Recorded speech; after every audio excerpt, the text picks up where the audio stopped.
Sir, ಈ ಬಳ್ಳಾರಿ ಕೇಸಿನ ವಿಚಾರದಲ್ಲಿ CBI ಕೊಡಬೇಕು ಅಂತ ಒತ್ತಾಯ ಮಾಡ್ತಾ ಇದ್ದಾರೆ ಸರ್ ಬಿಜೆಪಿ ಅವರು. ಇನ್ನೇನು ಸಮಾವೇಶ ಮಾಡಿದ್ದಾರೆ. ಬಿಜೆಪಿಯವರು ಮೊದಲು ಹೇಳಿ ಅವರು ಯಾವ್ಯಾವ ಕೇಸ್ನ ಸಿಬಿಐ ಕೊಟ್ಟಿದ್ದಾರೆ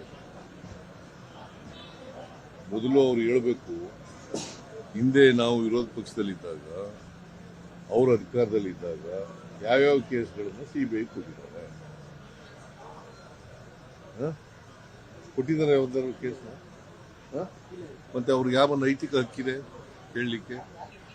ಯಾವ ಕಾರಣಕ್ಕೆ ಪದೇ ಪದೇ ಸಿಬಿಐ ಅಂತಾರೆ ಸರ್ ಅವರು?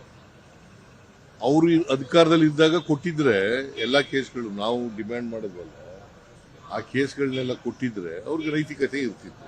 ಈಗ ನೈತಿಕತೆ ಇದೆಯಾ? ಯಾವ್ದಾದ್ರು ಒಂದು ಕೇಸು ಕೊಟ್ಟಿರ್ತಕ್ಕಂಥದ್ದು ತೋರಿಸ್ಲಿ.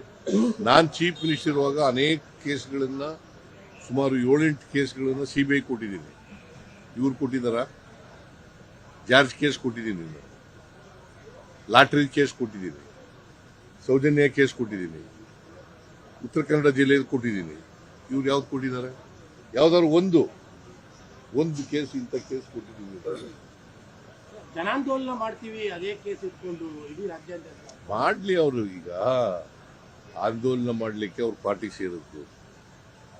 ವಿರೋಧ ಪಕ್ಷದಲ್ಲಿರುವಾಗ ಏನು ಆಂದೋಲನಗಳು ಮಾಡ್ತಾರೆ, ಏನ್ ಚಳುವಳಿಗಳು ಮಾಡ್ತಾರೆ, ಏನ್ ಪ್ರತಿಭಟನೆ ಮಾಡ್ತಾರೆ, ಅವ್ರು ಸೇರುತ್ತೆ. ನಾವು ಏನು ಉತ್ತರ ಕೊಡಬೇಕು ಅದನ್ನು ಕೊಡ್ತೀವಿ. ನಿನ್ನೆ ಕಾಂಗ್ರೆಸ್ ಎಲ್ಲ ನಾಯಕರು ಏಕವಚನದಲ್ಲಿ ಮಾತಾಡಿದ್ದಾರೆ. ರೆಡ್ಡಿ ಅವರು, ಶ್ರೀರಾಮುಲು ಅವರು, ವಾಗ್ದಾಳಿಗಳೆಲ್ಲ. ಈಗ ಅವ್ರಿಗೆ ಸಂಸ್ಕೃತಿ ಇಲ್ಲ ಅನ್ನೋದು ಬಹಳ ಸ್ಪಷ್ಟವಾಗಿ ಗೊತ್ತಾಗುತ್ತೆ. ಬಿಜೆಪಿಯವರಿಗೆ ಸಂಸ್ಕೃತಿ ಇಲ್ಲ. ಹಾಗಾದ್ರೆ ಜನಾರ್ದನ್ ರೆಡ್ಡಿಗೆ ಬಳ್ಳಾರಿ ಬರಬೇಡ ಅಂತ ಯಾಕೆ ಮಾಡಿದ್ರು?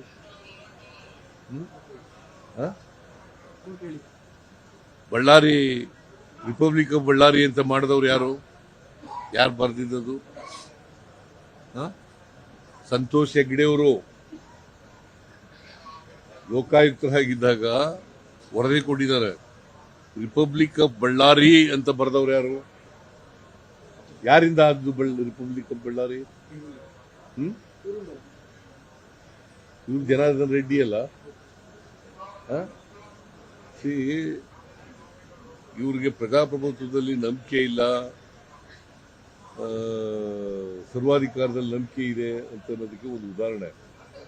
ನಾನು ಇಬ್ರಾಹಿಂ ಇಬ್ರು, ನಾನು leader of the opposition, Ibrahim ಕೂಡ ಒಬ್ಬ ಲೀಡರು. ನಾವಿಬ್ರು ಪಾರ್ಲಿಮೆಂಟ್ನಲ್ಲಿ ಹನುಮಂತಪ್ಪ ಎಲೆಕ್ಷನ್ ನಿಂತಿದ್ದಾಗ, ಲೋಕಸಭೆಗೆ ನಿಂತಿದ್ದಾಗ ಹೋಗಿದ್ದೀವಿ. ನಮ್ಗೆ ಎಲ್ಲೂ ಜಾಗ ಕೊಟ್ಟಿಲ್ಲ. ಉಳ್ಕೊಳಕ್ಕಲ್ಲಯ್ಯ, ಪಬ್ಲಿಕ್ ಮೀಟಿಂಗ್ ಮಾಡಕ್ಕೆ, ಕ್ಯಾಂಪೇನ್ ಮಾಡಕ್ಕೆ ನಮ್ ಕ್ಯಾಂಡಿಡೇಟ್ಗೆ ಎಲ್ಲೂ ಕೊಟ್ಟಿಲ್ಲ. ಕೊನೆಗೆ ಒಂದು ಕುರುಬರು ದೇವಸ್ಥಾನದ ಹತ್ರ ಮಾಡದ್ದು ನಾನು.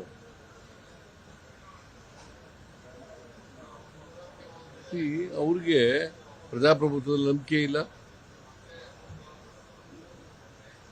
ಸಂಸದೀಯ ವ್ಯವಸ್ಥೆಯಲ್ಲಿ ನಂಬಿಕೆ ಇಲ್ಲ, ಸಂಸ್ಕೃತಿ ಸರಿ ಇಲ್ಲ. ಅವ್ರಿಗೆ ಗೂಂಡಾಗಿರಿ ಮಾಡ್ತಾ ಇದ್ದವರು ಅವರು. ಅವರಿಂದ ನಾವು ಪಾಠ ಕಲಿಬೇಕಾ?